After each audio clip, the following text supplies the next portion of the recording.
Recording. Start broadcasting. That's Katie. Hi. I'm Shaggy. Welcome to Shanhagen's Live. This episode of Shanhagen's Live is brought to you by Mississippi Mud Pie. Oh my Mississippi gosh. Mud Pie. You eat it with your face. No. I'm just bringing snacks to the show now. I've got such a, I don't know, I remember going over to a friend's sleepover party and this is all we ate for breakfast, lunch, and dinner, so I gotta be careful with these, because they're good. Get back on the wagon? Is that what it is? Yeah, kind of. Too much mud pie. Hello, welcome to Shanhagen's Live. Hey guys. It is... Wednesday? Sure. Keep going. January? Thank you. One more. Hit me with the combo. Wait. Thank you, iPhone. It's not. It has calendar technology. 25th. 25th. You win, apparently. What, this? You win a Mississippi Mud Pie. The show isn't actually brought to you by this, but... Yeah, I was gonna say, when do we get sponsors? Well, on the way over here, I was thinking it'd be so great if we could actually get sponsors someday, because then, like, your friends would be like, I'd be like, what do you guys do for a living? They're like, we work. And they're like, what do you do for a living? I'm like, I eat things For money. on live internet and get paid for it. It'd be such a good day. Yeah. Oh, I would love that day. How you guys loving your days? If you want to tell us, you can segue. Join us on the chat, which I'm going to try to open up right now. Hopefully it doesn't Pop crash, out because I've chat. got a history with the chat. Oh, we have we have some things, some words to exchange. So you can jump in on the chat if you want to chat live. We also have Katie's Twitter at KatieShy, which also if you want to share links on the chat, you'd rather go to the Twitter because it's easier for us to get to. Well, also because chat doesn't like links. They're like, no, you do not leave. You stream. You stay. That is what it is. Stay there. Don't you. That kind of thing. So let's do our magic refresh. Pop out chat. And today, Shanhagen's Live is not just a show about entertaining personalities and mud cake. It's also about learning. Yeah. What are we going to be learning about today? Let's jump over to Katie Cam, which looks like it's obscured by a giant piece of wood. Yeah, just because I'm still setting up. No, I'm just, I'm going to be inking a commission today. So Alright, if you guys joined us a few previous episodes when we originally concepted this... I don't know if that shows up, the red is a little too pale. Maybe It'll show up when I start inking it. Yeah. So there is a very light printed pencil sketch there. It might look like these inks are coming up from nowhere, but I'm nowhere near that skilled. It is Link. At this point. Sorry but to spoil it's the continuation from the Link episode, which was I think 2 episodes ago. Yes. And yeah, it is a Link commission for one of our lovely Indiegogo sponsors. Oh. Yeah, so I'm gonna prep my inks. I got my water, I got my brushes. I have my water, I got my mud pie. Dearly I'm need ready to replace these brushes actually, but we'll see how much life I have left in them still. Join us in the chat right now. We got Courtney on here. Hey. Saying it started. We got Kelhound 1365 Sup, or sup. 1365 saying hi. It's 25th. Thank you, Kelhound. Thank you. Corey's saying Jesse Where wants were to you say 5 minutes ago? that he hates all of you and your stupid pie. Thank you, Jesse. Aw. I know you're I'm gonna call him Jealous Jesse from now on. Jelly. Mud Pie Jealous Jesse. One day watched the live stream and got jealous, like his name. We also have Courtney saying, Shaggy, where did you get your hat? Oh, let's leave Katie's artwork and look at me for a second. As we so often do. Since we don't look at me enough in this show. I know. Check it. Boom. It's a nice hat. This hat, if you join us in all some previous episodes, we talked about how I lost all my favorite hat, but in an effort not to replace it, but just to put something on my head, went online to Etsy. I forget the name of the person who I ordered from, but she specializes in like Zelda cosplay hats, apparently. Now the green I thought was a little too bright, then the dark green one was sold out, but now it's back in stock. But then they had Dark Link. Boom. It's kind of neat because it's like a little pointy piece. Got little like X's here. I'm getting Twitter chats, things. So far, I'm working it in. I've worn it with headphones just earlier today. So I saw it. Yeah, it looked like it worked. Oh, good. So hopefully that's good. We also got Chris, the host, joining us. What's up? Chris saying, yeah, stop being so selfish, Katie, hogging all the FaceTime. I know. Poor unbeloved brother. God. I know, he gets no attention. Speaking of attention, I want to give this mud pie attention. It's not going to last forever. Ooh, that does look nice. It's not gonna be. This isn't actually gonna be an eating show. Wow. It does look nice, doesn't it? It does look good, but Yeah. I don't want to eat on camera. Well, it's a little frosted right now, so I'll put it on the ground. It may defrost by the time the show ends, or just melt in a mud pile. Yeah. And I'll be sad. Aw. Yeah. It's an element of danger to this episode. Well, I do have a bowl of noodles to go for anyway. So let's talk about.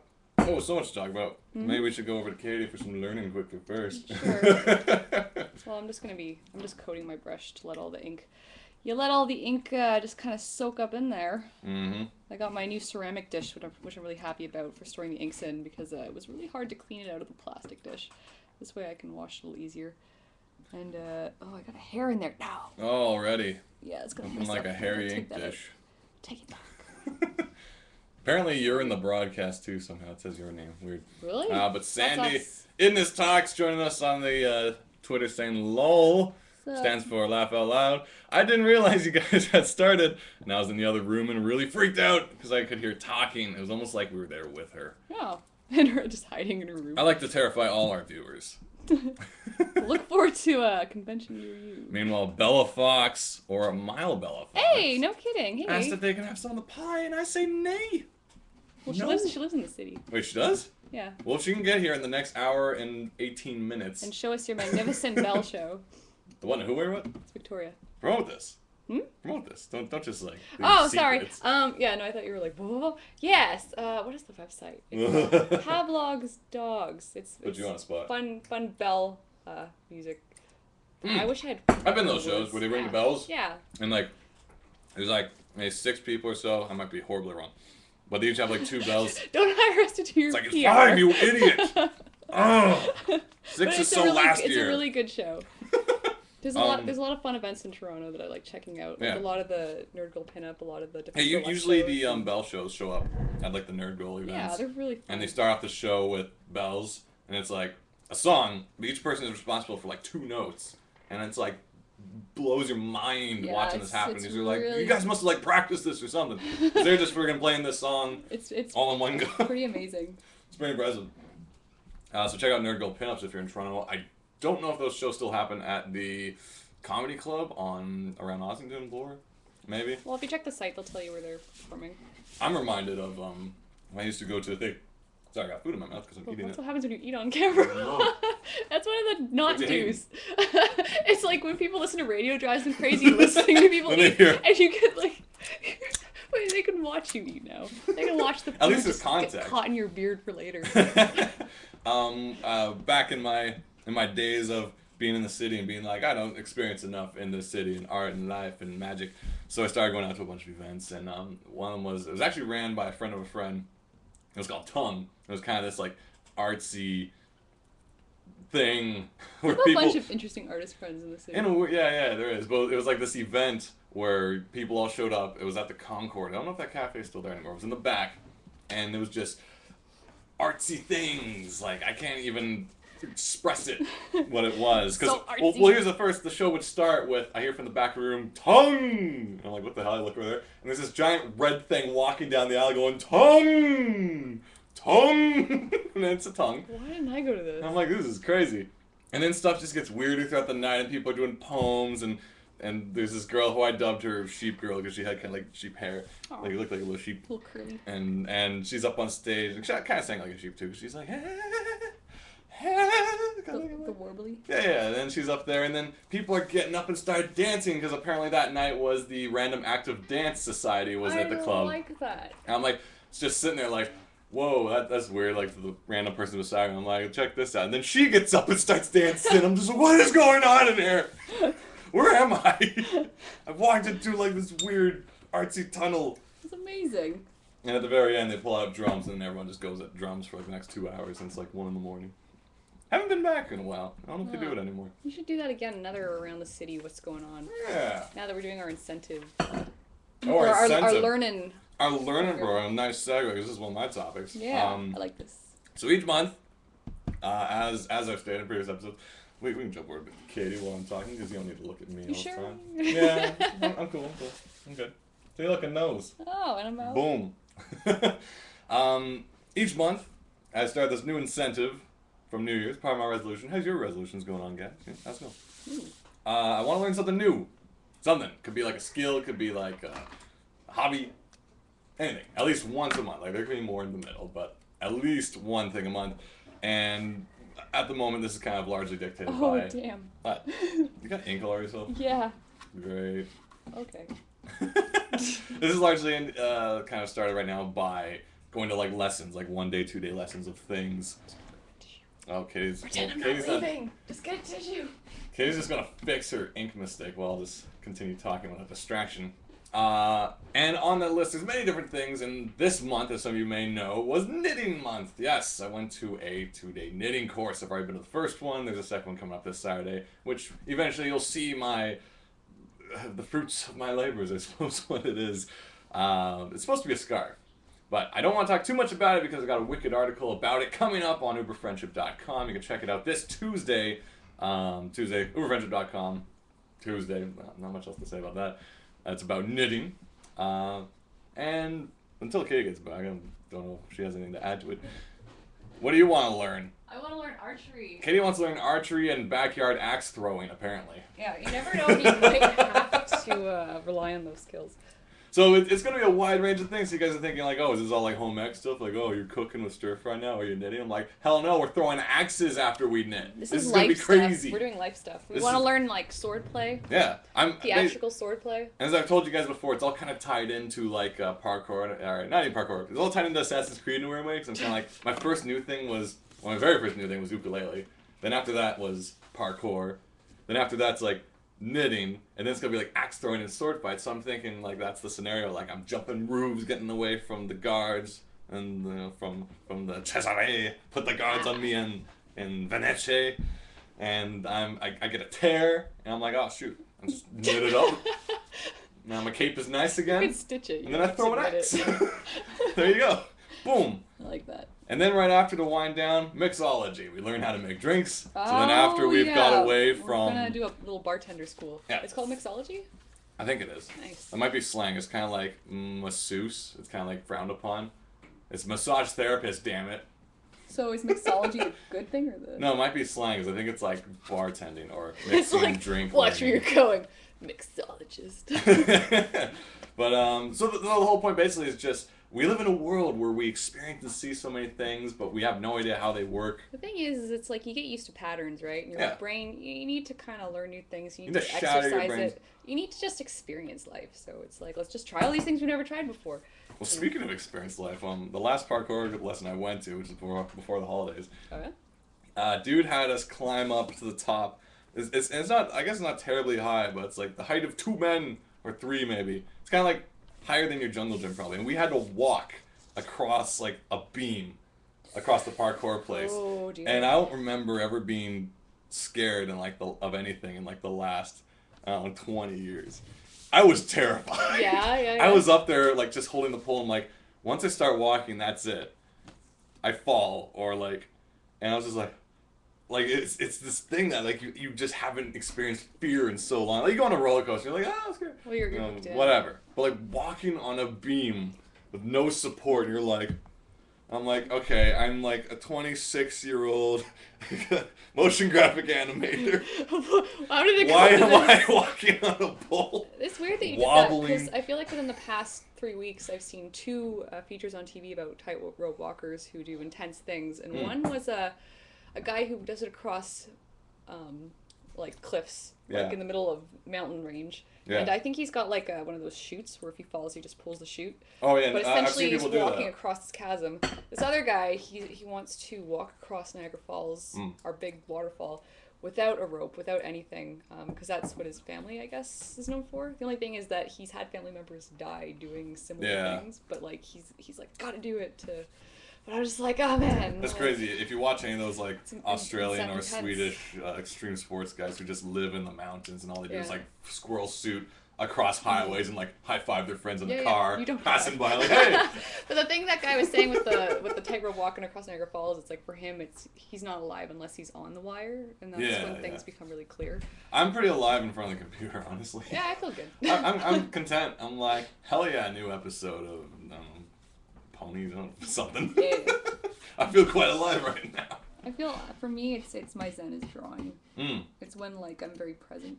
Indeed. Let's jump back quickly. We've got a bunch of talk going on over in the chat. We got Chris Snow saying Assassin's Creed Shaggy. We got John saying okay, thanks. We got Chris saying the show is lagging, or is it just me? It's probably just Chris. Of course, he's terrified of heights. He's never been up the CN Tower because of the glass floor. I went up the CN Tower and didn't go on the glass floor. I went up and it was foggy. You know, it's thick, but you're still... Because the thing is, when we go up the CN Tower, it's our big tower in Toronto, and there's a little glass I mean, it's thick. Well, the viewing deck, I guess you but call essentially, how tall is that thing? It's tall. It's like pretty the tallest tall. It standing was the tallest structure thing in until Toronto. Dubai showed up and it's like, no. Okay, yeah, not quite that tall. And then it's like there's a glass floor plane that you're just standing on, looking way, way, way down below you at the street, and it's like, you know it's safe, but you still kind of don't want to go on it. And there's still that one friggin' kid that just starts jumping on it. Oh, you're like, all the little bastard. Stop it, Mindy. There's like rolling, like, I'm like, I'm dying. It's horrible. Not for me. Anything I was afraid of heights was just like, once you're up there, you're like, well, crap. I think it's you're afraid of, like, falling hurting from yourself. said heights. Because it's like, yeah, things like that. It's Well, like, that's the other half of me actually if going you were to... hanging on the other side of Whenever I actually go to Parker, it's kind of like I see all these kids like jumping around, running into walls and stuff. I'm like, yeah, they can bounce back because they are youth and they heal like Wolverine. But like if I freaking mess up, I'm freaking out of a job. Yeah, I got no arm. I don't have benefits. Well, I'm worried about that because I've been invited skiing this weekend, and I'm like, man, like I've only had one accident, and it wasn't too bad, but I'm just like, if anything happens to my hands, like, what do I even do? Jumping over to the Twitter. We got Innes saying, Shaggy, you always seem to be eating. Do you wait till the show starts? Yeah, pretty much. I kind of work until the show starts, and then I eat because it's like my dinner break. Well, he comes here, and he's just so eager to chat with you guys, and then I'm just like, have you had anything in your stomach today? So. We got Chris sending us a belated picture on Sopo, which I guess you guys have to check out if you're going to go onto the Twitter. Is it you? I think is it me or is it Chris? I think it might just be Chris. I don't know what Chris is. Is that what Chris is? Sopa's been, that was a time. That was a time. Was that last episode? Yeah, oh yeah, we had our part. What would I say? Make up your beep in mind, stop fighting like 5-year-olds and get beep done. Check out the picture. It's on Twitter. Yeah, it's better that you guys see it than I try to describe it because I suck at describing things. You're a writer. Yeah, I'm not a teller. We got Mill Bellafox saying March 10th we'll be putting the Spring in Springfield at the Toronto Underground Cinema. Oh. And, is that a Simpsons? Well, remember the episode with the burlesque house? Why would you call me during the show? Put that on silent. Don't call me during the show. You're yelling at them for calling you. It was the episode with the... Did they call it burlesque house or what did they call that episode? It was a really good episode though. Oh yeah. Of Simpsons with Bart threw his airplane and like landed on a house, and it was actually Madame. Yeah, and that's when Grandpa Simpsons walks in, puts up his hat on the coat, sees Bart, goes and turns around and leaves. Is your name Bart? Did your father know you're working here? He's like, yes.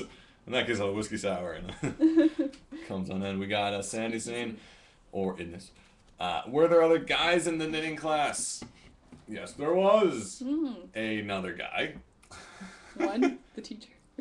No, just a guy. He was just there. Good on y'all. See, because, knitting's like, See, more of this will be in the articles. I don't want to spoil the article too much. Uberfriendship.com this Tuesday. I already started writing it. It's a violent article. But, it's just one of those things like when you see people like knitting, you always see them like halfway through like a sweater or a scarf or something like that. But then you just step back, you're like, how the hell did you start it? Like, was it just like floating and then you just made a sweater around this nothing? You just throw it in the air and just... Yeah, because like where does it, like, it's kind of like, where does it begin? It's all one strand of yarns. It's like, It's the start and the end that's the truth. Yeah, because I think, like, do I lay out, like, a body outline of a sweater and then fill it? Is that how it works? Is that like Sleeping Beauty where they make her the dress and they, like, just cut a hole in the bottom of the material? Because that's where the legs come from. That's what I wanted, because I always watch that, and they're like, they literally cut, like, and the outline of a dress that and, probably like, makes done. sense. Dress. So I'm like, that's a good job. That's You're gonna a kid, be... you don't know better. That's gonna be a good dress. And it's pink. She'll like that. It's... She's a girl. I don't know, like, that's as far as I knew, so this is kind of part of the way. Everyone's saying the show's lagging, so how about I pull down the quality a bit? Boom! 50%. How's that, guys? Look at that. Grainy. Horrible. Tell me if that's working for you guys better. Yeah. I'll try not to whip my head around too much. 73%. Boom! Quality dropped. Master control here. Don't worry about it. Even fall video games to freak me out. Oh, apparently Courtney gets freaked out by falling in video games. So you would not like a disregard for gravity. It is a falling simulator. Dang. It's very interesting though. It's one of the weirdest games I've ever played. I got it on Steam sale on Steam, and it's basically a first person. I don't know if you call it squirrel suit, but basically you're just falling through this like futuristic city, and there's all this weird narrative surrounding it too, where it's like I can't even explain it, honestly. It's a difficult game to explain. You should check it out, though. Yeah. No. Well, check out the demo, because the video is like, you all these like narratives over like radio lines. It's all about this like rebellion against the government by falling. And then on the way down, you can give like thumbs up to people who are your fans, and you can give like middle fingers to people you don't like. It's a very interesting game, and it's I can't explain it. Oh, you just land. You get to the bottom, you pull out your parachute, and then you land. But it's a unique, very unique. They have two versions. There's disregard for gravity, and then there's something else for falling. Is for falling, or something like that. Anywho, I hope the show isn't lagging for you guys too much right now. Let's see, what's Katie doing on this side? Jumping back over to Katie Cam. Whoop. What's going on? Just inking some lines. I think I need to definitely get some new brushes. I've used these to the max, but I probably got a couple more. Speaking of brush inking in black and white, I looked at the list for TCAF, and it seems Jeff Smith might be coming to Toronto, is he? He is. I'm very excited. The creator of Bone. Yes. 25th anniversary, Bone. Yes, one of my very favorite, one of the comics that really made me want to make comics someday. I love Bone. It's just such a fun story. So if you're coming to TCAF, the absolute for Freezies BookCon fan event funness. Which you should. Because Toronto won't be that cold. And yeah, man. It's going to be great. Jeff Smith is going to be there. What up? There's still going to be so many people there. Why not? Anyway, and it's the saying, hey, what con in Canada would you say everyone has to go to at least once? TCAF. Well, like, we haven't really been to any other cons in Canada, so there's always, like, Anime North. There's always a good time. TCAF's a good time. Fan Expo is kind of like, if you've been to a con, you know what to expect. I feel like if you're in any big city, you'll have your Fan Expo. Yeah, it's not like you got to come here to check this out. I also feel like... Because the thing is all those artists will travel to all the different places. Yeah. I mean... And you're going to see, like, I've been to cons where I've been to Comic-Con and Fan Expo and saw the same thing at both. Yeah. Where it's like, here's the big Aliens Blu-ray DVD display. And here's the Lego thing. We went to Comic-Con in 2010, and then we did go to the Fan Expo here. And we're like, oh, no, I did. I went on Sunday. Oh, no, did we all go, or...? I think I was there. Okay, yeah, we went. It was just kind of like, it was weird, because it felt like it was all the same things we already saw. We're like, oh, like, I'm glad it's here in Toronto for other people to experience, but absolutely. For me, it's like... Well, I mean, for the people that don't trek it out to San Diego, it's great. But the point is, you probably have a Fan Expo in your own town, so don't worry about coming out to Toronto. And like, Wizard Cons, it's the same kind of deal, so if you have those.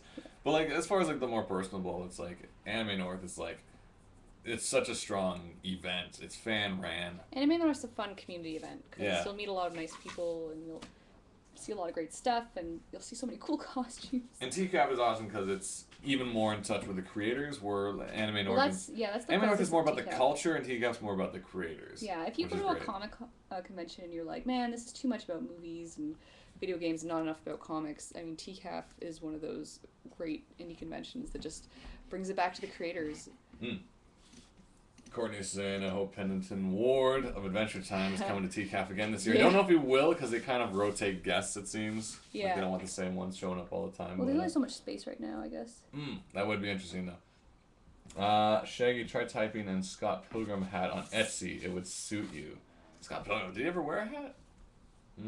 Yeah, I think when he doesn't want his haircut, he doesn't want to show a haircut. Oh, but that's like more like a toque. Yeah, I feel like I don't need no toque. Little toque. You need I'm not that Canadian. Little cap. We'll just adjust this a bit so you can see it. Bonk. There you go.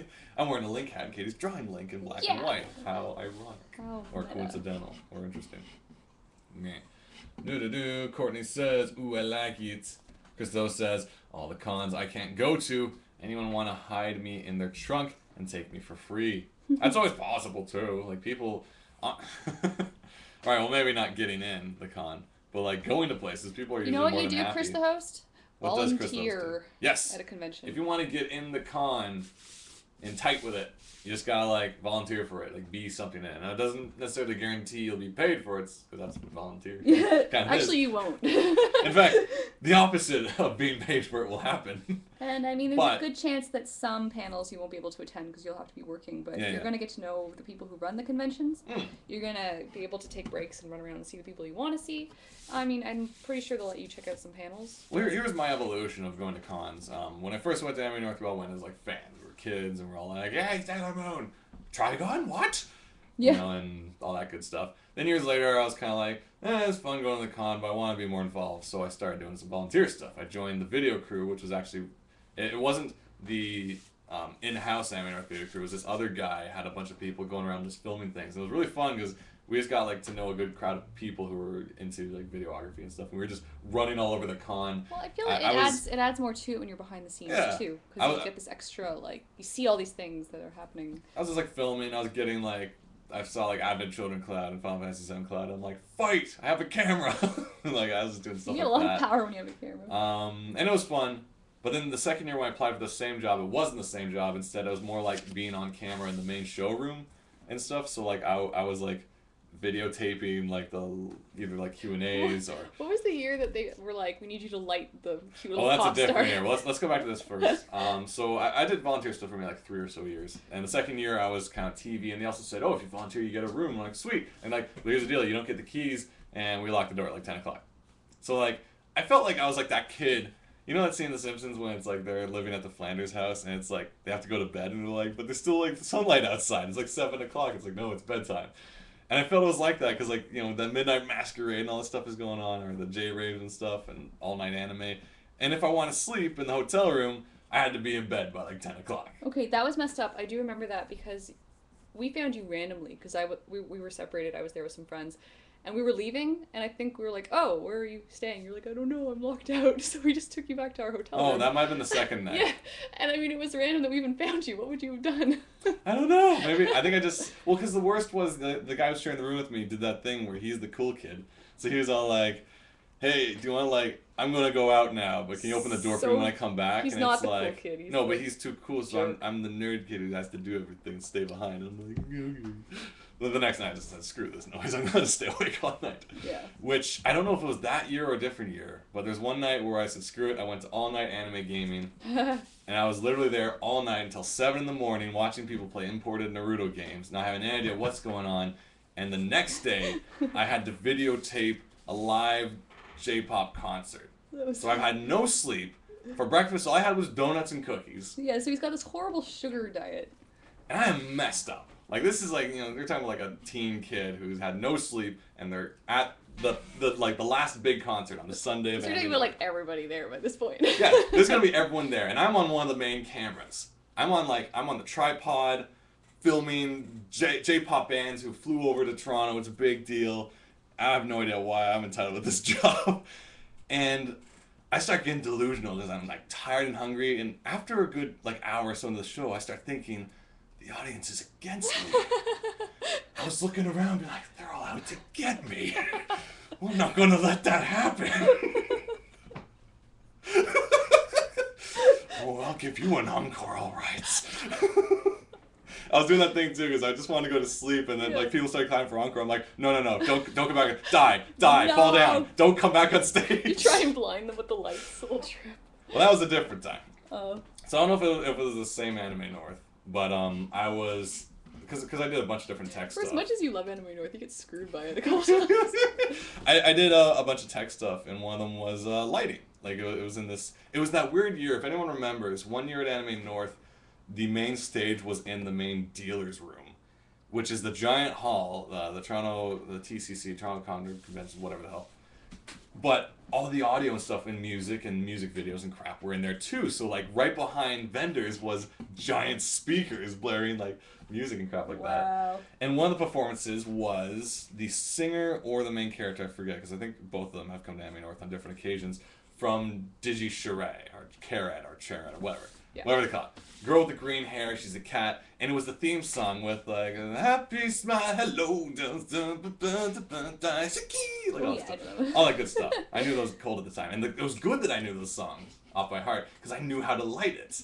Because I'm like, oh, here comes the sad part of the song, and I'm like, I punch in the blue light, I was like, oh, so sad. But then it gets happy about the yellow and the red lights, and it's like, ah, look at me. So they got really lucky that you knew the song, that they had you, because someone else could have just been like, strobe light the whole thing.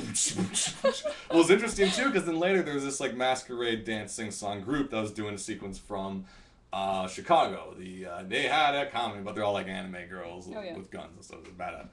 And they were like all like, okay, at this part of the song I have this and this, and the lights go red. I'm like, I got this. I'm like, I know Chicago. And I know lighting. I didn't, but anyway. So whenever like they had the part where it's like, so I shot him, I go, boom, red light. They had it coming, dun, dun, dun. All right, so Nice. that's my anime technician story. And that was a good 3 years. And after that, I just kind of got sick and tired of direct volunteer working videos and stuff. But I still wanted to be involved in anime conventions. So that's when I started doing panels and workshops. Mm. So this is the evolution. It's like just a fan, wanting to be more involved after a while. Volunteer. Doing direct volunteer, but I felt one of the years I spent 40 hours. 40 hours of the whole weekend volunteering. I counted. It might have been 42 actually. I was on camera or on soundboards or lighting, you know, doing microphones for voice actors, and 2 lines are splitting up, so there's 2 groups of angry parents trying to get their child to talk to their favorite Dragon Ball voice actor. And I'm like, this doesn't make any sense! Because I haven't slept. So I've done everything. 40 hours, I'm like, I didn't enjoy this weekend because I've just done so much work, so I'm like, I still want to be involved. Panels and workshops. So that's another way you can get because the thing is, too, if you do enough panels, you get free entry to the con. If you do 5 hours worth of panels or workshops, you get your money back. I really wish you'd talk about that one panel story. It's my favorite. All right. Because I wish I was there. All right, fine. I'll tell the story since we've segued delightfully I've always into kind it. of wanted to do a Shred Monkey about it, but I couldn't figure out how to capture it perfectly. So the first year or so of Anime North, a friend of mine, Dan, he was always on this panel called, it was like hentai for beginners or 101 or something like that. And what's hentai to people who don't know? So if you don't know hentai, it's basically the animated porn. But this panel was really funny because it was like 5 people. It was all jokes and silliness. And this one guy had really long hair and dressed as a Gundam character. And it was just like a hilarious panel. It was all jokes. You know, my friend Dan was on it. A bunch of other guys were on it. Yeah, and Dan's like a really funny, personable guy. He can work a room no problem. Dan is, if you've ever been to what's it called? It's your voice acting? Why do no, not. Well, he's always showed up to my voice acting workshops. But he's also been to he hosts the random discussion panel, which is basically the anti-masquerade. Which is during Masquerade, this panel happens where there's no plan. He usually brings like sandwich meats and stuff, and people just get belligerent and yelling, and he talks about stuff, and it's great fun time. So he was always on this hentai panel. I thought it was jokes. I'm like, dude, next year I'm joining you on this panel. I don't know. I could be funny. I could talk a good chuckle. So we both sign up. Whatever. We found the first hentai panel we could. Now describe how much hentai you even watched at this point. Not at all. You've never seen anything, and you're like, I'm going to be on a panel. I'm going to be on this panel. I can make crude jokes if I need to. Good times. So we sign up. Me, Dan, whatever. So, the next year comes around, and it turns out that panel, either it was named something different or it just wasn't happening anymore, but it wasn't there. Because instead, the panel we showed up to was in a really large room. It was me and Dan and this woman named, like, Sunflowers or something like that, some sort of flower. And that was it. Just the 3 of us. None of the funny guys, none of the jokers. Nobody you could bounce off of. This was dead serious hentai 101. And I sat there silent so he in shows the up front of the room joke. on the table for a whole hour with nothing to say. I was like... You're watching on the screen the first footage of hentai you've ever seen. Well, basically, yeah, because the lady was like... And she was passionate of this art form. Telling everybody about hot dogs and whatever you want to know about. I'm just going to leave it at that. And I sat there. What have I got myself into? Suffice it to say, even though I was signed up for 102, I didn't attend. My favorite part, though, is just when they go, we haven't heard from this member of the panel yet. What do you think? Yeah, because I had nothing to say, so then they go to me and they're like, so what are your thoughts? I'm like... Bites! I probably said something. I don't know what it was. Just like that. Wow. Oh, I like that. So that was my story of... So if you want to participate in your conventions... Know what you're getting into. Or don't. Because I think life's more interesting. Just throw yourself in there. Who knows what's going to happen. Yeah, take a risk. Oh, man. So yeah. After that, I was wizened, and I started doing my own panels and workshops. We could jump to Katie's can for this. I think the very first year I did do the amateur voice acting experience because, this also ties back to my last year when I was kind of sick and tired of, because I did the 40 hours. The only break I took in those 40 hours was to go to a voice acting workshop. And it didn't happen. Oh. The room was filled with people and nobody showed up to host it. No. And I was livid. Because I'm just like, I have been lighting, dancing, singing, high-pitched, squeaky voice J-pop stars all weekend long. I took one break to learn a little something or just to participate in a voice acting workshop, and it never happened. And I said, this atrocity will never happen again. So I started the amateur voice acting workshop, and the same year I did this panel. It was my last panel. I did a few different panels because we did. Oh man, I have a few panel stories now I think about it. Oh god. We did this other panel I had called Games You Didn't Buy, Now You Can Try. And the premise of the panel was I was just going to bring random, weird, stupid video games that you probably never bought. Yeah. But now you can all come to play it. I believed, in my heart of all hearts, that it started at 7. It actually started at 6 o'clock. Yeah. So when I showed up, because, you know, I was, like, doing volunteer work, and I'm like, oh, I better go to the car and get all my video game equipment. Better go set up early. Yeah, better go set up. Hey, I'm setting up early. 6:45. I'm setting up for this panel early. I show up in the room, and it's still packed. I'm like, oh, shit, is there another panel going on here? And they're like, yeah, it's the Games You Never Tried panel. I'm like, you are kidding. Well, hi, guys. The worst part, I think, about the whole thing is I was there with my little sister, and I don't think we had cell phones at this point, because I would have called you. I was still in high school. No, was I? You didn't... I may have been out of high school, but I didn't get a cell phone until later. This is when I was like, you need a cell phone, because we're sitting there, me and my sister Heather, Heather, we're getting ready for the panel, we're all excited.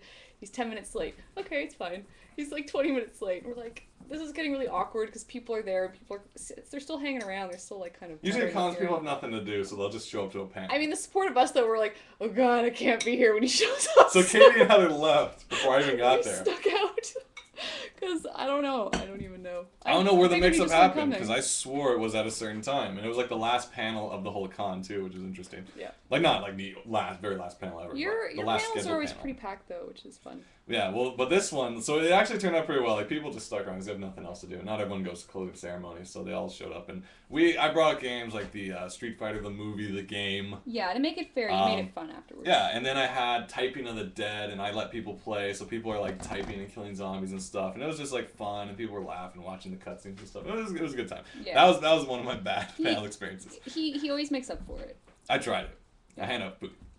The other panel I had, might have been the year after, because I still want to do game stuff, I called PSP versus DS. Oh, yeah. In the first 10 minutes, we ran out of things to talk about. Because it was me, Dan, and Carol. And we're in the front room, and we're just like, this is going to generate some controversy. Yeah, who here likes the DS? Who here likes PSP? And we're like, oh, crap. That was kind of all we had. So I just let Carol run the rest of the show. Oh, no. But at least from there, like, me and Carol became all the best friends and stuff like that. Oh, that's how you guys met. Yeah, I met Carol through, like, Dan, well, she was always on the random discussion panel, which is typically another panel that I actually never say anything on because I have nothing to say. I just tend to make sandwiches for Dan to hand out to people. Or that one year when I was giving out prizes because I had all these extra t-shirts, I was just throwing them at people in the room. Like, yeah, that stuff's tricky. So going back to our original point, Chris the host. You want to go to all these cons? Volunteer. You don't necessarily have to be like fan or attendee. You could be a volunteer, you could be a panelist, a workshop person, many ways to go to a con. Alternatively, you can just go on a forum and say who's traveling after this con. They have an extra seat in the car, they have an extra space in the hotel. I did that for PAX. Make sure they're not crazy. Make sure they're not crazy. Yeah. That was my PAX experience, though. I had no hotel, so I just hung out outside until people would accept me into their parties. Aww. I went to like 3 rock band parties that night. All 3 of them got canceled because it was making too much noise. Aww. And then I hung out with like an army guy, and he's like, yeah, I got a room once my army check clears at 2 in the morning. So like, okay, so we hung out in the lobby. He was like, the army paid me. Let's have a room now. Wow. Like, sweet. Man, that's a weird con life. Fun. It's all fun. Yeah. Let's jump into the comments and switch over to Katie Cam. I didn't even think of I wrote like topics to talk about. I had no idea what to talk about. Yeah, well, I mean, all you need to do is get on a topic. Yeah. All right, so let's jump back a little bit. Loving this live stream. Live stream seems to be taking a life of its own, so I'm not going to read too much of what's going on. You guys should go to Anime Expo. Places like Anime said. That says Killhound. Courtney says the place like Anime North will give you your money back. Anime Expo, fun time. Zodiacal says, never been to Con Expo anime thingies. Is it worthwhile? Damn straight. It is. Mm-hmm. Endra Murray, loving this live stream. I'm loving it too. Hooray. Cool. She also says later. Endra Murray. Shaggy, how's Silly Kingdom been selling? Good. Yeah. There you go. Yeah, good. That's all you need to know. Damn good. In fact, so good we're happy. But we can always do better. So if you haven't got your copy yet, you can get either a digital copy or a physical copy. If you haven't got your copy of Silly Kingdom, go to sillykingdom-comics.blogspot.com. And we are working on getting a proper website. I've bought the domains, so just need to design it. Actually, I want to talk about that too. Katie's been quite busy. I've been very busy. Snapping up domains and stuff, and we're going to see a new 2012, new rebranding, or finally branding, if you think about it, of, is it Shanahanigans now? I guess. I think Shanahanigans. Boom. You heard it here, folks. Folks first. We'd originally talked about coming up with like Shanahanigans for our combined website, but I was like, no one knows how to spell that. That's just like blah.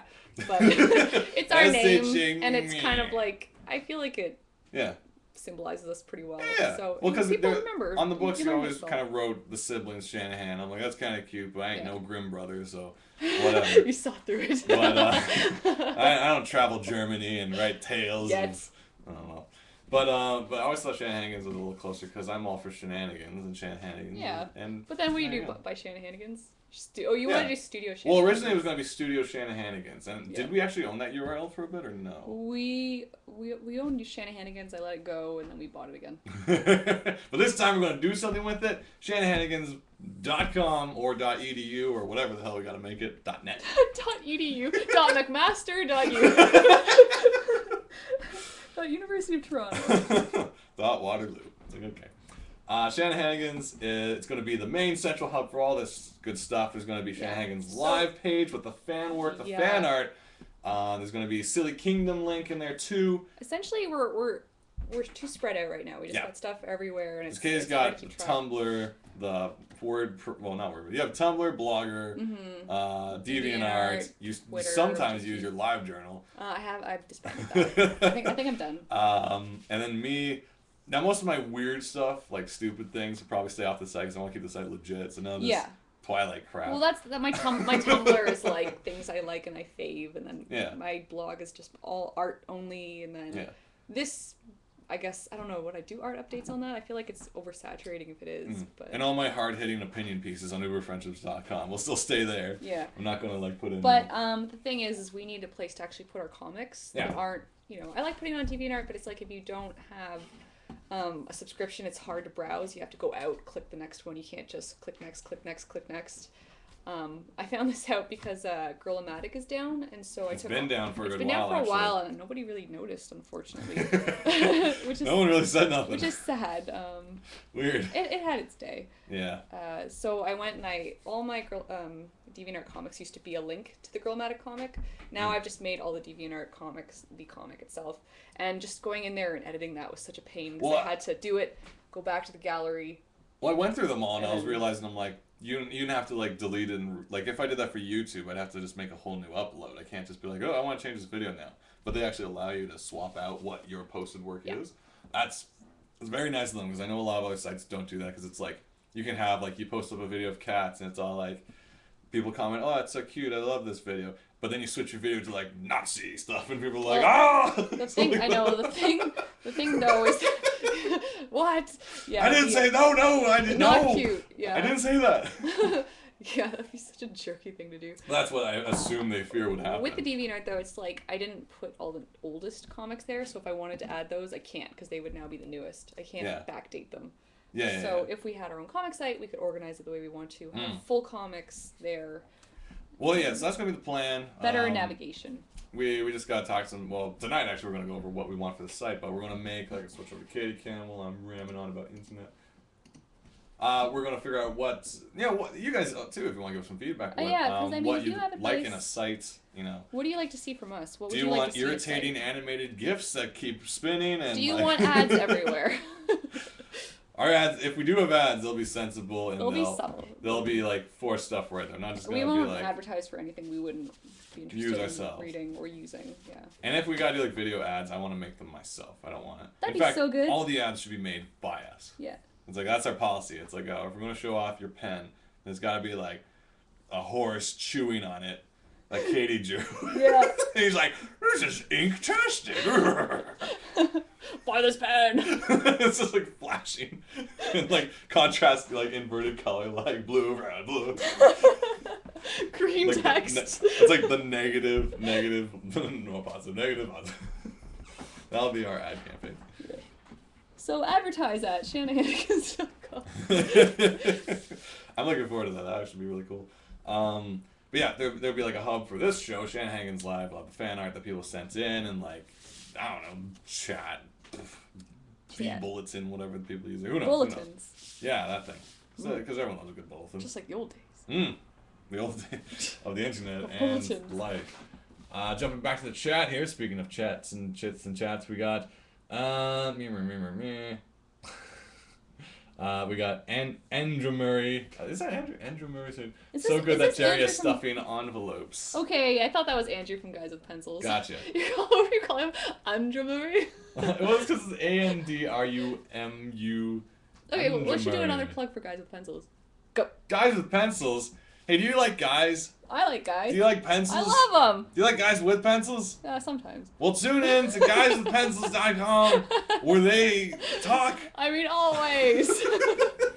They talk about the artists that matter to you. They talk to a lot of great This will be our ad on the side of our site. It's just like, what the hell? This is why people streamline. Yeah, we were a few weeks back. We were on an episode of Guys with Pencils, which is a podcast. Episode 42. Boom. Yeah, we had a lot of fun. Indeed. With Adam and Andrew, and basically they talk to animators, comic artists, people from Canada, people not from Canada. Get your input, advice, tips for people starting out. All kinds of great stuff. The crushing realities of the animation industry, everything you can possibly the very want. real, the truth, the things your teachers might tell you if they're cool. Yeah, exactly. They're like, get out of animation, go into teaching. No. That's usually what they say. No. Okay. So that's GWP, is it? Nope. What? GWP dot something. Help us out, Andrew. Check out what Andrew says in the live stream, because he's going to type it, but he's not going to give you the full URL because live stream don't like that, so make it phonetic, man. Go for it. Well, if you Google guys with pencils, that'll get you there. Oh, gosh, Stephen Fry would say. Yeah, they got a lot of exciting new ones coming up. And, they have an episode with the guys from Super Meat Boy. They talk about beards, all you could possibly want in an hour plus or less or more, and they also own Adventure Time things. Like the sword. They do. Yeah, I don't. That tells you he's a cool guy. Yeah. Do I want the sword? I was actually more tempted by a giant Jake. Here's the problem, kids. Adventure Time doesn't properly air in Canada, so we don't have any of the toys in our toy stores. That's right. Man, this whole world of distribution is changing. I can feel it right now. Well, but it's weird because it's like, enough. why can't I get this now? It's like when I want to order something off Amazon, they don't have it on the .Canada site. Yeah. That's the worst. Oh just my gosh. But why? I've been wanting to get one of those stupid toy pianos forever, but you can't get them on the Canadian site. You know site. what I was going to order? I was going to order it for your birthday way back when. What, it was toy piano? Yes, the toy piano. The giant toy piano. I was going to have a crate bring it in. It was the Gentle Giant Saruman. Oh, yeah, it was a very animated Tolkien character. Yeah, it was kind of like how they had those, like, it was kind of like the Star Wars anime. Yeah, where they had the awesome Darth Maul, and it's very cartoony. Well, it wasn't Darth Maul, it was Darth Stupid. What's his name? Darth Dooku. Maul. No. Oh, that's what you mean. Maul. Oh, I'm talking about the figurines. You're talking about those ones. The big okay. ones, yeah. Yeah. Oh, that was cool, too. Yeah, those are nice. Darth Stupid, it's like the same actor. We're like, Saruman, Darth Stupid. That wasn't a good character, I'm sorry. You just don't like the limp lightsaber. Yeah, it's the worst. Like, I guess you can, like, swaggle it around a lot. One is just, like, whippy. Yeah, it's like... That's what I'd like to see. Different lightsaber weapons. Like, discs. Like Tron? Yeah. Okay, shot puts. Lightsaber shot. The javelin. They had that in Secret of Mana. It wasn't lightsaber, but you threw a javelin as your weapon. Yeah, I like you guys that. haven't played Secret of... Everyone's all like, okay, Chrono Secret Trigger. of Mana reminds Secret of me Mana of happy young is the days. greatest RPG, action RPG of all time. Okay, it wasn't turn-based, but action RPG. 3 players on the Super NES, multi-tap. So fun. RPG. Oh, the And music. we pretty much made the characters us because it was like a girl, a dude with spiky hair, and then a little shrimpy elf thing. So we're like, Yeah. it's you, me, and Heather. I think Heather was around at the time when we first started playing it, though. She That was mentioned. way back when. Yeah, we were little It was kids when we 92, got it. maybe. I think I was 12 when we got it. It was a good time. Play Secret of Mana, the original, none of those stupid sequels, if you haven't yet. Let's jump over to Katie Cam, switch over to reading some of these chits and chats. Oh, and I said this a little bit ago. Lol, when you said hentai, a commercial started for Valentine's Day at Target's. Perfect. Just about, right? Enjoy. That's funny. What can I say? You stream as keyword search. So there you go. And we got a lot going on with Killhound over here. Let's see what we jump up to. And panel. If you want anything panel-wise, Chris, check out Anime North first. Alright, let's see what Killhound say. Oh, hey, I recommend using Comic plugin instead of Comic Press. Okay. Tiwi Comic. You know what that is? That sounds familiar, yeah. Tiwi Comic? Or Wii Comic? I don't know if it's spelled wrong, but because it allows things more. What is this? Canon comic archives. More than all these words being merged together. You type with such haste, Killhound. Spacebar, spacebar. For some reason, my keyboard is missing me hitting certain keys. Okay, thank you. That helps me out. Because I'm like, what is the Tiwi comic with the Marathonin and the Theranin? Is this like the Lord of the Rings comic app? Where it's like It's the language app. Middle Earth. The Middle Earth Comic Press. So to retype, all that clear webcomic plugin makes it easier to make more than one comic archive than Comic Press. Well, good. Katie, you remember that because I have no idea what I will go back is. and read the chat. Indeed. Or I'll ask Killhound after. Indeed. Thank you, TV Dinner also saying, hey Katie, I have a question. Yes, sir. At what stage should one I don't submit? know what's dead. He slipped on the keyboard. I fell. Hey Katie, I have a question. At what stage should one submit a comic to a publisher? Honestly, we have just been self-publishing. And, we submit it to ourselves as soon as we think it's good enough. Yeah, pretty much do that. Show it around to get opinions, and then submit when you feel it's ready. I mean, the only time we've really done that to submit for editorial was with Flight. We'd show it to Kazu or Jason or whoever was in charge of putting it together, and then they'd give us feedback. Now, the thing about that, though, this wasn't like a cold call. Like, we were kind of already signed up for it. We haven't really done cold call stuff yet. Because the situation with the comics these days, there's so much competition that you basically have to hand in a finished comic. This is something we were talking to with some friends where it was like, back in the day, you could, I think, submit script. Yeah, you could go up to like drawings. Slave Labor Comics or something, and here's my Bible, here's some character drawings, art. here's some scripts. I don't know if that still works anymore, just because so many people have stories. It's like they almost want you to have a full book done. Yeah, to show or as this close is as possible to finish. Yeah, I mean, I feel like best bet is to just self-publish at this point. Yeah, well, he follows up here. I'm afraid of the prospects of submitting early and getting hit with a deadline I'm not sure I can meet. I don't know if that will happen, because if it's a cold call, or... With a lot of people, it's like, even, I think if you... I don't know, we haven't done that yet. Well, here's the other alternative. We've mostly just been doing self-publishing where we made it, and then now it's, what do we do with it? On the other hand, I'm also afraid of handing in the finished comic and having the publisher request significant changes. Any advice for a first-time graphic novelist? Okay, so who do we know who has just been like, here's my book, print it?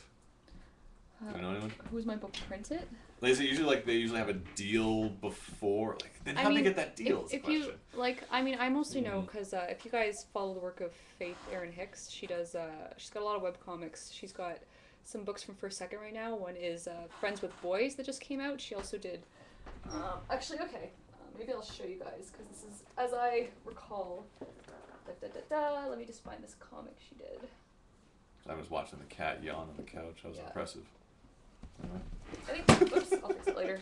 Faith did a lot of webcomics. Oh, yeah, I remember reading that. So she had an online presence in comics to show, and then she also pitched this comic, Zombies Calling, to Slave Labor Graphics, Slave Labor Publishing. I'm pretty sure what she did was like have 12 pages done, have a script, have an ending, have characters, and Zombies Calling. So I think and then 12, 16 pages penciled, inked, done, show you what the final product's going to look like. So, I mean, that is possible. Again, we haven't done that yet, though. We thought about what it would be like to pitch something, and then we just thought, you know what, let's just self-publish it ourselves. So with Silly Kingdom, that's the route we went. Yeah. And with every other comic we've done, we've just put it online, so it's just out there, or with, the anthologies, you deal with the editor. Generally, they approach you. It has been our luck lately with the anthologies, and then we work on a story, show it to them. If it's good, if they like it, they publish it, and they go with it. Your case, I mean, there's so many different ways. Who? It's hard. I mean, I don't know. I'm trying to figure out what I would suggest. For me, I'd just self-publish or I'd put it online. But,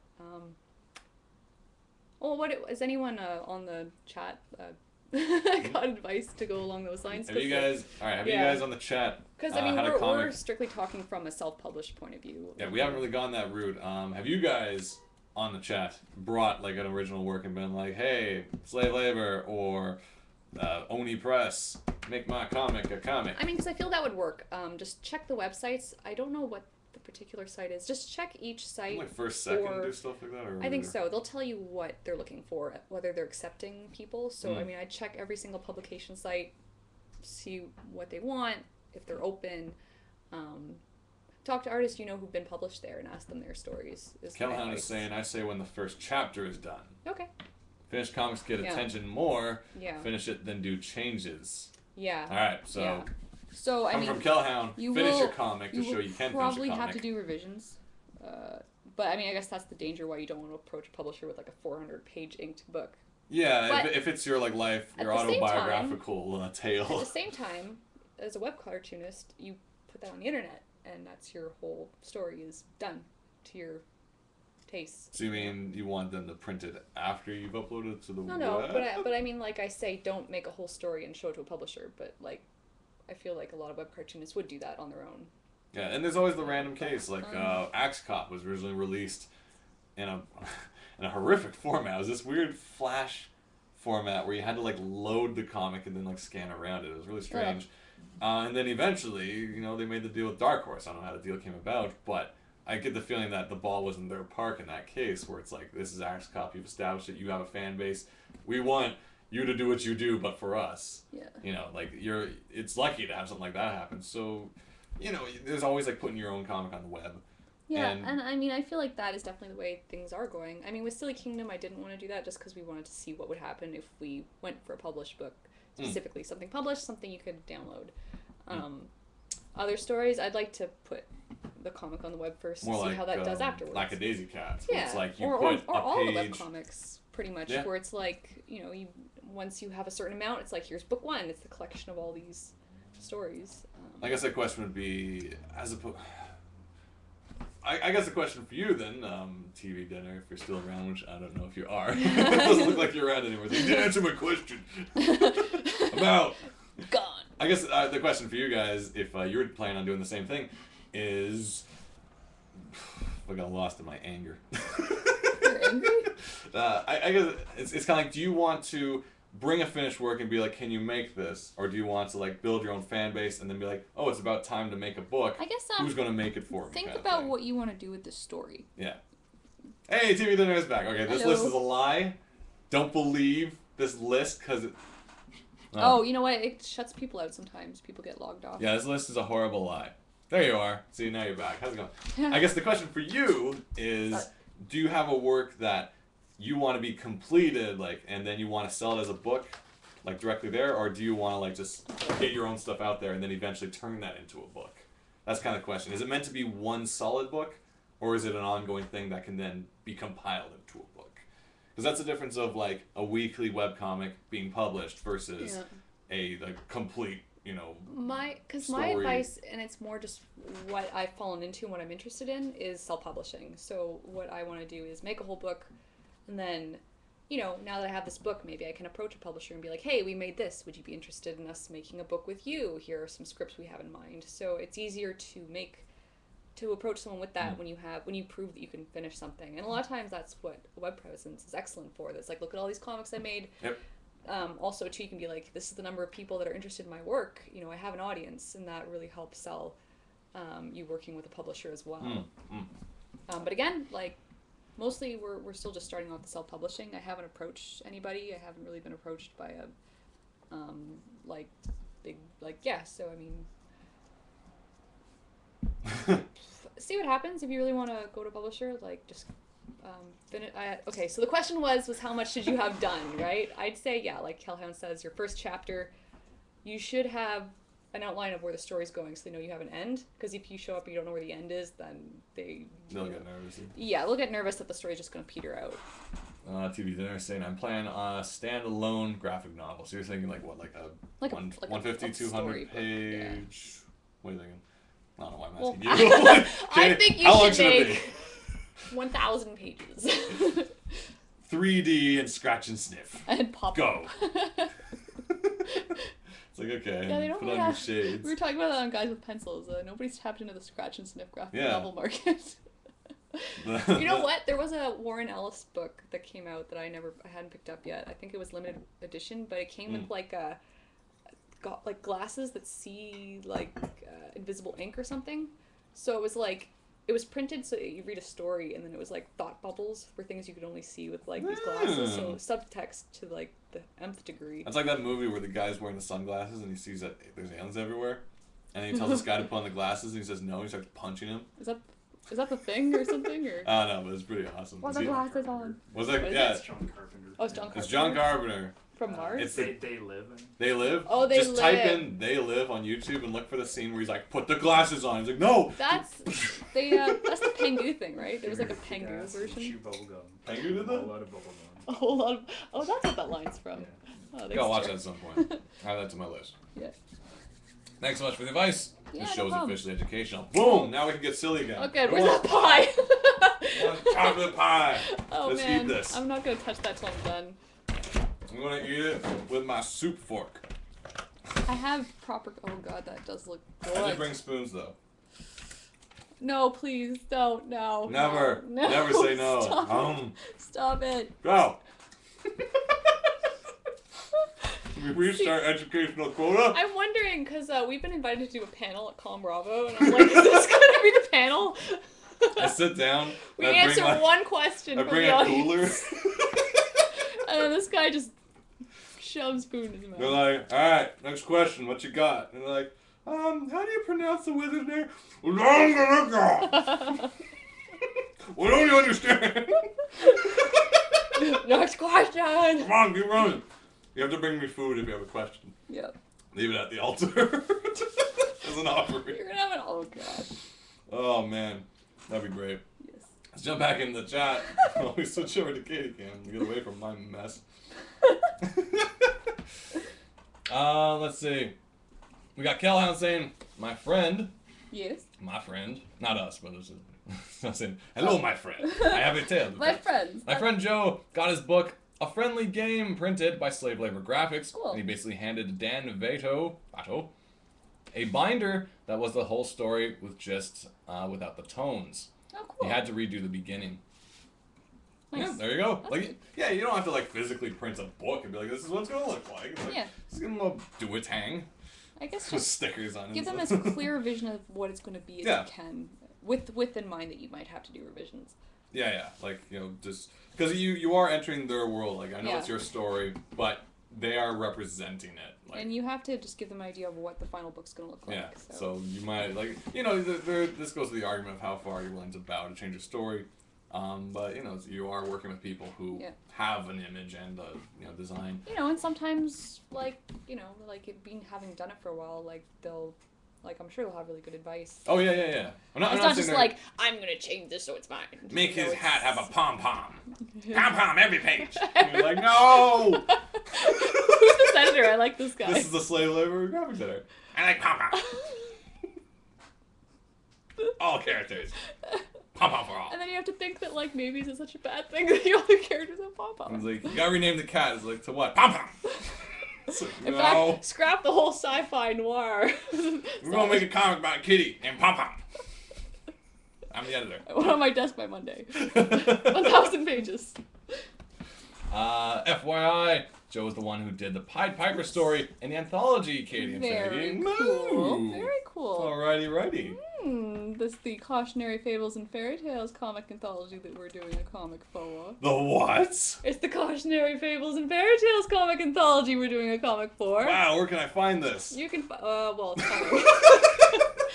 it's in production. It's in production. Be It's out coming soon. soon. It's going to be fantastic fun times. There's a video on the Kickstarter, if you look for that. Yes. Has Pretty much awesome little drawings of each of the artists. So cute. Yeah, and all the art's looking phenomenal. It's going to be a fun time. We get so sneak peeks at it because we're doing yeah, we get privileges. And Cal Hound is editor-in-chief, and also has a very lovely story in it as well. It's gonna be fun times. Late March, I'm shooting for, says Cal Hound. Late March. I'm excited. Shooting. There you go. Let's see what's going on. Man, there's all this Kingdom Hearts talk going on that I haven't been paying attention to. Christoph saying Kingdom Hearts, Young Justice, Tiger and Bunny, video games and their troops and stereotypes, Doctor Who's to boss. Why are you guys listing? Is this in Cracked Magazine? Why are you listing things on my page? There was an early thing for what we should talk about. One was like stereotypical characters. Oh, we've been just ignoring all that? I feel horrible now. Yeah. I'm just sitting here eating pie. I like the pie topic. It is kind of rude to maybe think about. I'm gonna need water too, damn it. I'll get you if you want to keep yammering, I'll get you Okay, I'm good at that. He's gonna give me some water. Because if you leave the room, I'm gonna be just like, we'll go back to Katie Cam. We'll get some serious drawing. So you guys have been like making lists of things we should talk about? Really? You guys are so sweet. It's like Christmas every day on this show.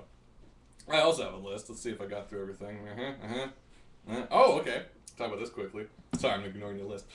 Just for a second though, but Thursdays, I think someone brought this up kind of briefly on uberfriendship.com. Hopefully every Thursday I say that, but it'll probably never happen.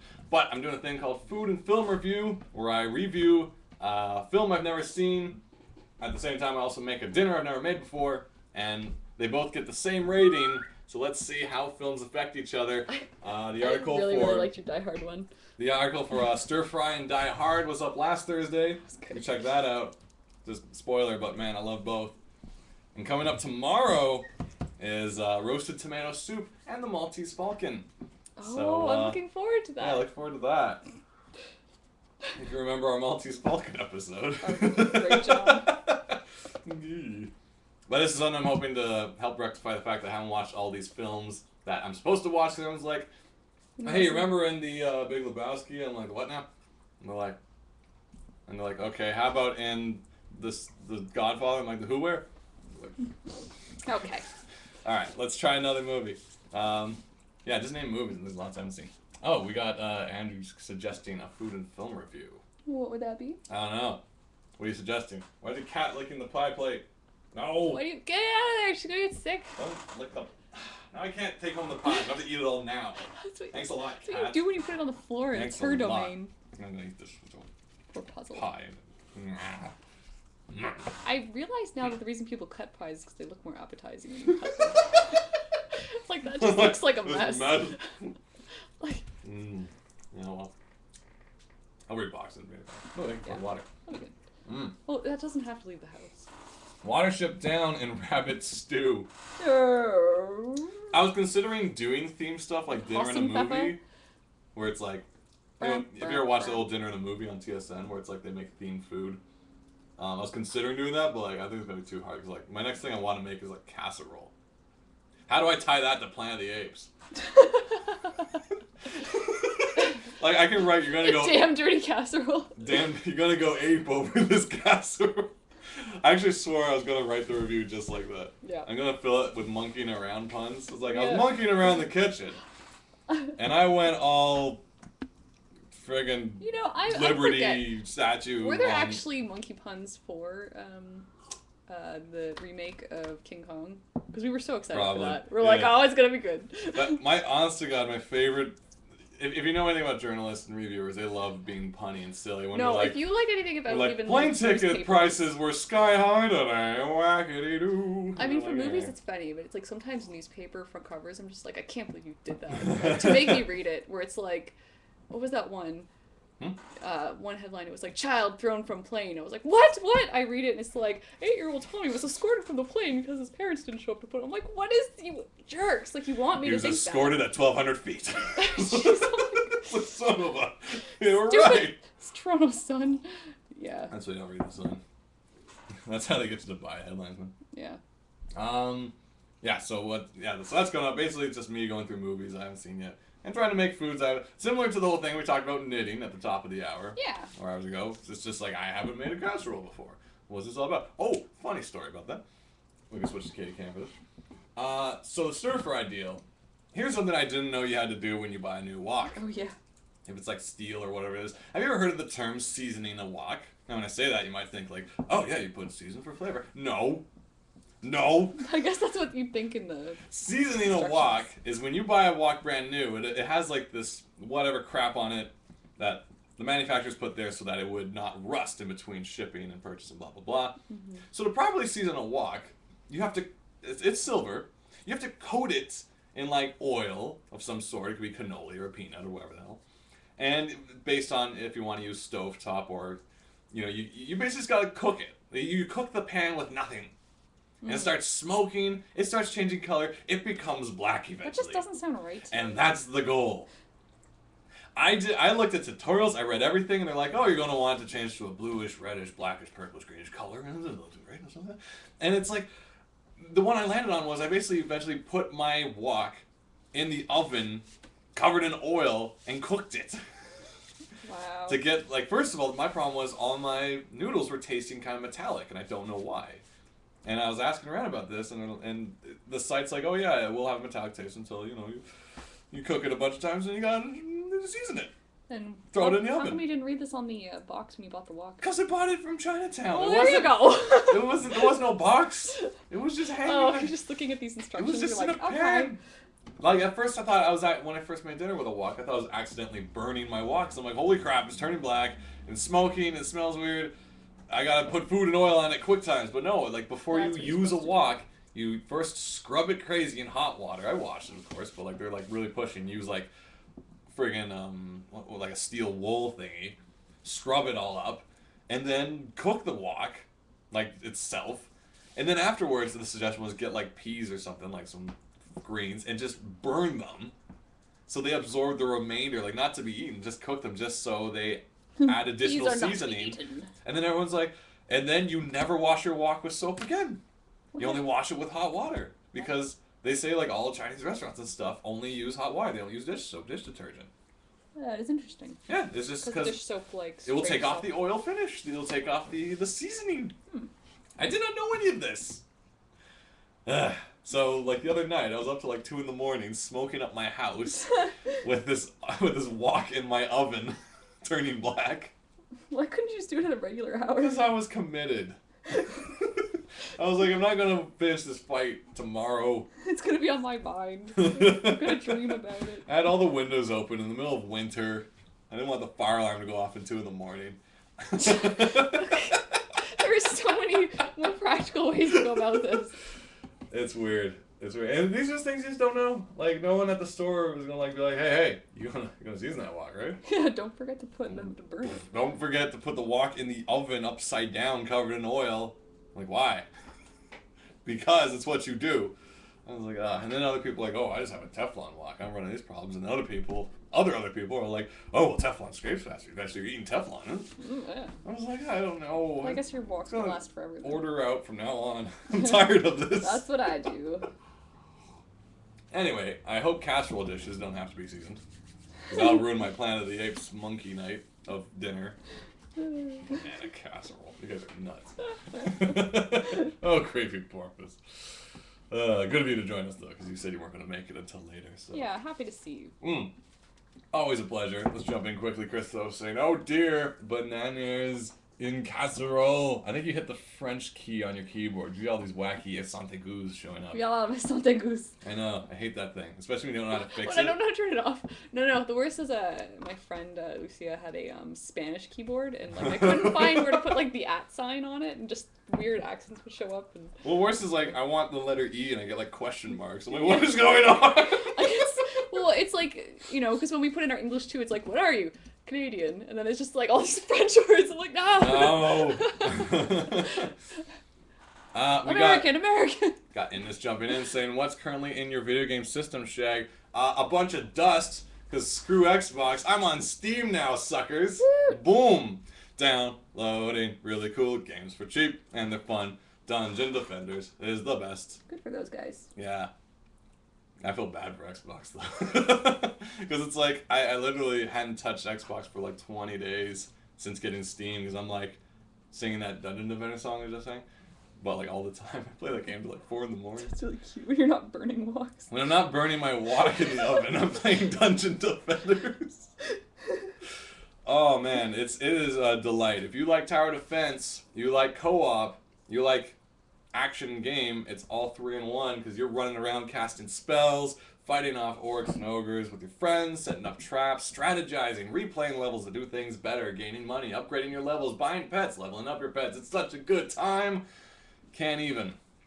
So Dungeon Defenders. It's also on Xbox, truly, but, you know, I got it on PC.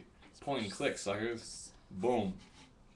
If you are wondering what's in the Xbox, though, probably Halo Reach is still kicking around. And if you're wondering what's in the PlayStation 3, it's probably the Sex and the City DVDs or something. Because we don't use it for video games. Or Gilmore Girls, I don't know. Boo. Jumping back to the chit chat and switching over to Katie Cam.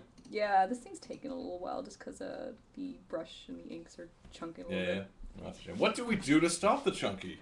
Well, essentially I need to get a new brush. Because I'm being incredibly careful with it, because it's fraying a little bit. And I probably should have... Yeah, well this is like the brush I used to ink all of Silly Kingdom, so I think it's done. Oh, so do you suggest people get a new brush after every project? Or? No, just when it starts sucking.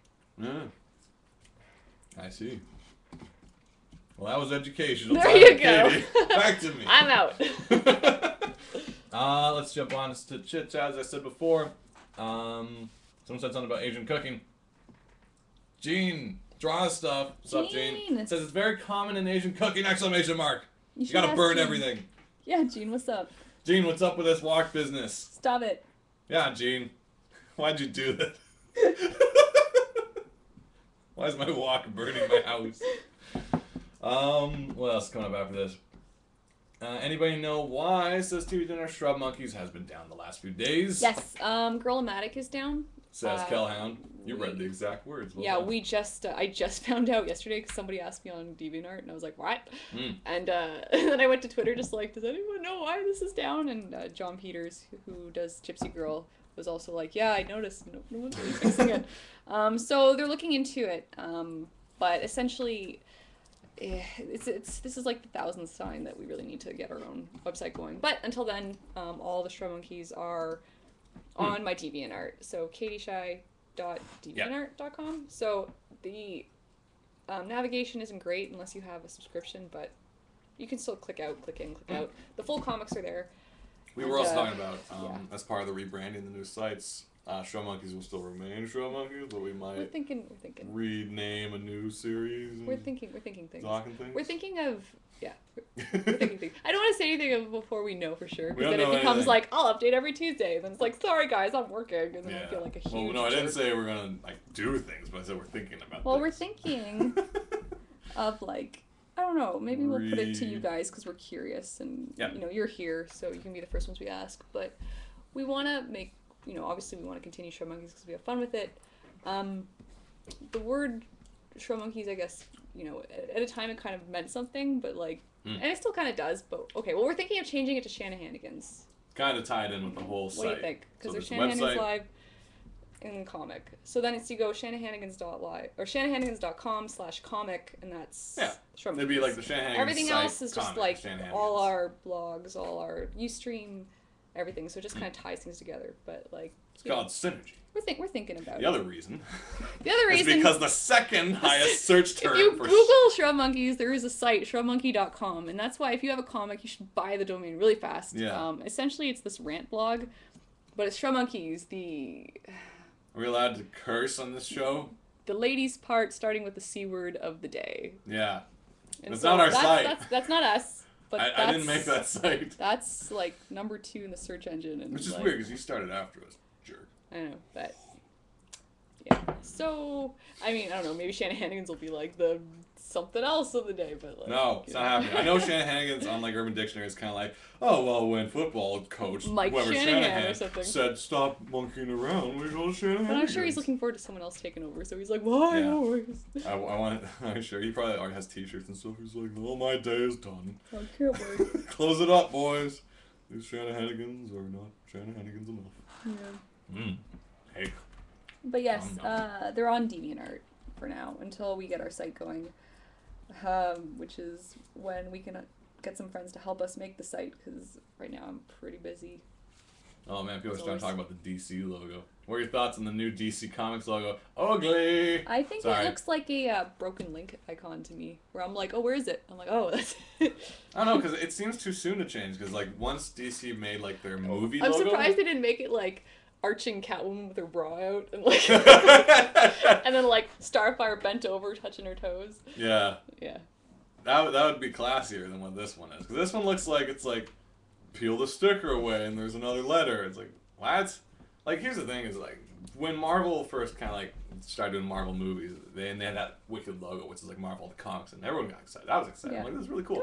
Why change it? Then DC came As out. we're like, we're changing Shrimp Monkeys. No. Don't change anything. But then DC came out with, like, their thing. It's kind of like the blue lights and stuff. It's like, I'm like, oh, that's cool, too. Yeah. It still looks like bravo. the I like original. I like it. It's cool. And now they're like, let's take the cool one away. Make it terrible. I'm like, you see. You know what, though? I mean, you never know until you do it. You know, like, I like the new DC. I liked when they changed it to the new one. Because the original DC logo was around for, alright, there's been many the new one, DC not logos. this new one, though. The longest standing one in my timeline was the basic circular one with the DC and all the stars all around. Yeah. And this new one was kind of like, DC, swishy star. I'm like, okay, that actually worked kind of cool. Like, and it animated looked great. And this new one's just like, peel the sticker. And I'm like, what? Scratch and sniff. Pom pom. Who is that? People are texting me during the show. What's going on? Stop it. David Hall, go away. Are you watching? How dare. Ugh. Anyway, so that's my thought. Like, I know everyone's always like, they jump on change really fast. It's like, yeah, the new face. But like, man, after a while, you get used to it because they have no choice. But come on, guys. DC, like, the logo was nice. Now it's not nice. They're in a big stage of rebranding, so I guess. Yeah, they're doing a great job so far. Anyway. So easy to criticize. I know it's easy to criticize. I too would probably rebrand all my series and make all the women bend over, and the very first establishing shot would be bras. The new Silly Kingdom, we're rebranding. Yeah. It's gonna start in a bra shop that's exploding. That's amazing. The visuals. Wow. There'll be 52 bras, just so there's an in joke. Yeah. Excellent. That should be our first new show for Monkey Comics. Rebrand. We're back. We're back. Just like in the air. This is panel 1, bra shop. Panel 2, boom, rebrand. I like it. There we go. Copy. And then we'll This is how we make comics. Well, that's kind of talk for 2 hours. That's what we're hoping to do once all the commissions are done too, where it's like this show becomes. Oh, the ground roots for a new comic. Actually drawing. Yeah. This next week's comic. Well, yeah. Well, it's kind of like that's what I really liked about the early Penny Arcade days when they started doing their podcast and you heard them talking. And I think it's cool to read the comic first and then go back and hear the podcast. You know what? That's why you'd like how some they of the got there. Some of the TV episodes they have that. Yeah. It's the same thing. I haven't actually watched many other TV things, so but it was neat to be like, oh, so that's how their mindset led. Like it's interesting to see, like you hear, like you know how it's gonna end up, so like you hear the suggestions, like you hear the joke things. Almost get there, yeah, and then they nail it, and you're like, yeah, that's where it came from. All right, so expect the bra shop comic when we rebrand. Great. I like it, and then the rest of the audience who don't watch the show are like, what? Everything is just like a joke from the podcast. I don't get it. Alright, so let's jump back in the chats. Actually, how's this going on? Like a link here. Good, I done all the detail stuff, so I'm just whipping in there now. There you go. The gauntlet. That's nice. Thank cool. I do what I can. I wanna make Chris blames Girl Mac being down by Sopa. Blame everything on Sopa. He also says, Endless Sky says, bras for everyone. I agree. Marvel's got to get on this, man. DC's cornering the market on bras. Yeah. And awkward sex scenes with Batman. They cornered that market. Did they, though? Yeah. I feel like there's so much more potential for awkward sex scenes with Batman. I can't wait till issue 5. Does it continue? It's been going on since that last panel. It's just been comics of awkward sequences. And Batman says nothing through all of them. I love it because it's like all these people's fan fiction. They're like, yes, it's coming true, and then it's just continuing and going. And they're getting really awkward. This is one hell of a story. Okay, I'm good. Stop it. Well, can you punch someone already? Please. Just arrest the Joker. Please. No. Those poor fans. Oh, you thought you'd like what you wanted. But now you have it. Little did you know. Can't hate it till you have it. Yeah. Mm-hmm. What else is going on in the chat? Gilhan says Batman maintains eye contact silently while having sex. That shows like some real like honest intimacy. But right? he has like those. That'd be free because he usually has like the white eyes. Like, yeah, I mean that's not good. If he doesn't have the white superhero eyes, and it's during the awkward sequences, it's just like his eyes through the mask. That'd be so creepy. Yeah, because it's just like white glowing eyes. That's when I'd start buying New 52. I wouldn't trust that though, because he could be watching anything on those things. How are they gonna stretch this out? It's like, there's a new DC event. God. Infinite Awkward. There we go. Awkward crisis. Oh man, the whole world is holds their breath. See how this ends. DC. And like, I gotta say, Batman's my favorite superhero. So I'm like, yeah, he was. He was for a bit. He still is. Yeah. I still like him. But... Hey, I'm excited for that Batman trailer that I thought I walked into the wrong movie. But oh, it you mean not. Bane? Yeah. Well, I started teaching myself how to talk like Bane without putting my hand over my mouth. I'm like, oh, that works. You're just kind of like... You gotta just do it's on the cheeks. Actually sounds nothing like him anymore. I'm Bane. Let's take a quick look. Chris O saying, oh god, my eyes, why all this awkward sex? I don't even know where the pie even came from. Turns into a marshmallow. And that is one random... Gene Draw Stuff says, no sex in this except for alien sex. And this is a canon DC comic man in the 80s. URL removed. I don't know if Katie wants it on her Twitter. But send us a link of this awkward alien sex comic from DC. I won't retweet it, but I'll take a look. Alright, that's why I'm always awkward with you being on my Twitter. Like, retweet! Well, I'm like, no! a part of this rebrand, we should have a new Shanahanigans Twitter. We should have a Shanahanigans Twitter. How about that? That works. Shanahanigans is really long. Ah, crap. That's why I use the Katie Shy, because it's 5 letters. What's a shorter tweet? Like Shan. SL. Hmm? Shan. Shan? Shan. For now, we'll stick with Katie Shy. Good. Because I do have friends who have really long like names. And you can't retweet them. And I write to them. No, I even just respond to them. It's like blah blah blah blah blah blah. I just pick up the phone. Stop being a jerk. Could just be like Shanny Show. Shanny Show. S-H-A. Show. We'll just call it Because I know guys that like they have their first and last name as their Twitter. I'm like, dude. Yeah, me too. You can have your name in your Twitter as like your account. You don't have to have it as your Twitter, Keep this in URL. mind for your own, keeping your stuff out there, branding and whatnot. Yeah, because if you want like have a Twitter for your comic, and your comic is like The Adventures of Bunny and Friends, you're not gonna be like The Adventures of Bunny and Friends. Yeah, exactly. Ran out of space for that tweet. I like your. Then you like multiple tweets. Comic, cause jumping up. Wait. Gene Draw Stuff says, haha, do you guys ever want to see the most awkward Superman and Batman comic ever? I think I may have already seen what you're talking about. Yeah? Oh, is it those super dickery ones? No, is it the one with Superman? I don't even want. They're like standing there and he has his ear on his belly. Like I don't want to open it up. It's that weirdest thing you've ever seen. Yeah, anyway. Go jump over to Katie Cat. Boom. Boom. Alright, well it's been about an hour plus. Okay. You guys been hanging out for a good while. How's this drawing coming along? You got little leg work? Yeah. Little leg room? Throwing the leg in. There you go. Yeah, this is taking a lot longer than I generally like to ink. I have to buy new brushes. Mm-hmm. And ink more. She says basically, Superman and Batman go to Fortress of Solitude and talk about their feelings. Ah. And get attacked by suggestive looking aliens. Oh! I thought you were talking about that fan art where Superman has like a baby. Like, he's got this pregnant belly and Batman has his ears against it with a smile. I don't know what all the crazy versa. M-Preg stuff is all over the place. That one is so funny. Or it's, I think it's Batman's pregnant and Superman has his ear on the belly. Yeah. It's like the creepiest thing you've ever seen. This isn't why I started reading the comics. It's so funny. I believe it's more canon than New 52. Oh, okay.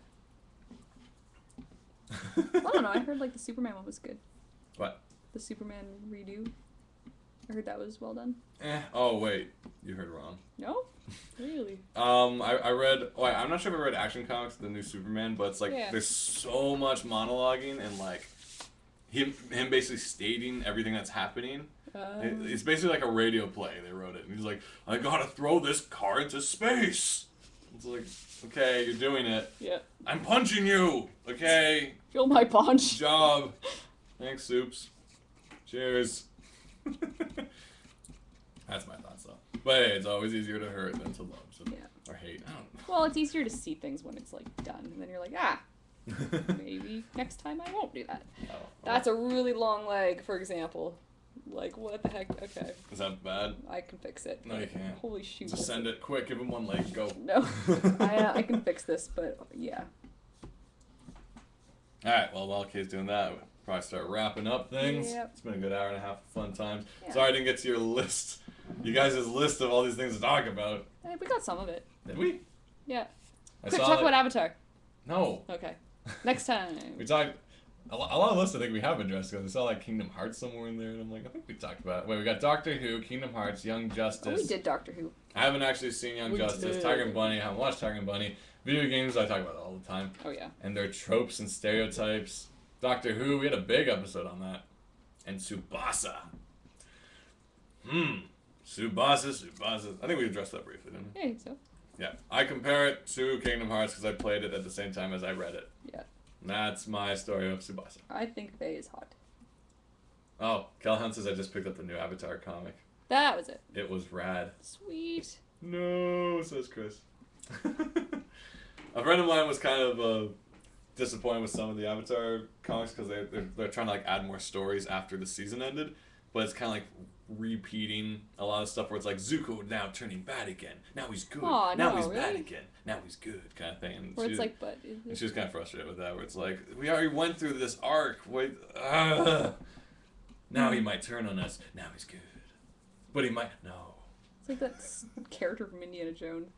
Oh, the flip-flop guy? I'm on your side, Jonesy. Jonesy, can't you see I'm a CIA, Jonesy. I'm a triple I'm a double agent. quadruple single agent. Oh, okay. It's about the Fire Nation colonies and what to do with them. Oh, that's a good point. That sounds kind of interesting. I haven't actually followed up on any of the comics, because I'm looking forward to Korra. Yeah. That'll answer all my questions. Like, how awesome is Korra gonna be? I'm gonna watch it and be like, really awesome. So awesome. I'm excited. I'm excited. Originally supposed to be just like a short special. It's a series. Yes, you gotta love it. Boom. There you go. That's proof that, like, you can get stuff done. Good. Yeah. I'm excited for that. Alright, well, while you're doing that, I'm just going to take a look at my notes if there's anything left to say. Okay. Nah. Meh. I had all these written down, but we seem to talk a lot about things anyway. Yeah. Alright, well, unless you guys just want to see Katie finish Link's leg. Yeah, I'm just gonna finish, because I have a sword and shield to draw, but I'll do that afterwards. Yeah. That's what we shipped last off line. What? There you go. Magic in a bottle. Fairy in a bottle. Oh yeah, I gotta draw her too. Yeah. After. Okay. So there's your Link That's drawing. fine, I gotta fix Gaze that bit. upon it. Ta-da! It's coming your way. Just And anyone tweak some else who things. has their This I gotta tweak it, but yeah. their commission request that's also on the way, you can check out every Wednesday on Shanahan's Live. Katie's Yep. going to be working on something. Yep. If you haven't got back, has everyone gotten back to you yet about? No, but commissions? I still have a fair lineup to go through, so Yeah. I'm not chasing anyone down. No. But yeah, just keep it in mind because yours could be on the next episode. They could. Yeah. Amongst other things. So, once again, we made that book. It was called Silly Kingdom. Still called Silly Kingdom. Where'd it go? It's over there somewhere. Oh, I got a whole pile of it. Okay, as all pops, go get it. Let's just eat another slice of mud cake while we're waiting. Oh, God. That was advertising. Should I give that to you? Silly covered in cake. Silly Kingdom, Alan Gilmershaw's 211th birthday. Beautiful, beautiful book. Full of pages. I can't even count how many pages there's so many of them. You're going to want to get it for yourself. You can count and tell me. You also get a nice signature on it if you get the physical copy. Order for $10 over at SillyKingdom.com. SillyKingdom-comic.blogspot.com. Yes. Right? Of course. And there will We're be a fixing link to that. the store there. Yeah, we are Link to the fixing store there, to the Big Cartel store. You can also buy the digital copy for $4. Yep. PDF. It fits your screens. So good. Mm-hmm. I've seen things on screens before, I gotta tell you. This fits it. Boom. It's what you need to read comic online. Beyond that, you want to check out Katie's stuff. She's always updating on at Katie Shy on the Twitter. Myself at Shaggy Shan on the Twitter. This show's every Wednesday.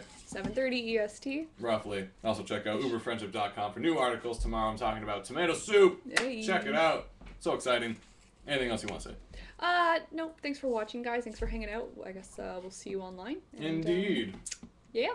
I'm going to finish this mud pie. Well, See ya. I'm going to jump in there. Ciao.